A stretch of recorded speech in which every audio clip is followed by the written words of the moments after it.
நிமிஷம் கூட நீயும் நானும் பிரிந்ததில்லையே நாம் பிரிவு என்னும் சொல்லை கூட அறிந்ததில்லையே நேற்றல்ல இன்றல்ல நெடுங்காலம் விலகாத சொந்தம்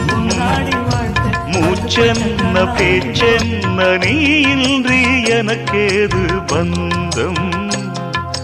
இன்னும் சொல்லவா சொன்னால் துன்பம் அல்லவா நான் இன்னும் சொல்லவா சொன்னால் துன்பம் அல்லவா தென்றலுக்கு தாய் வீடு பொதிகை அல்லவா அது திசை மாறி போவதுதான் புதுமை அல்லவா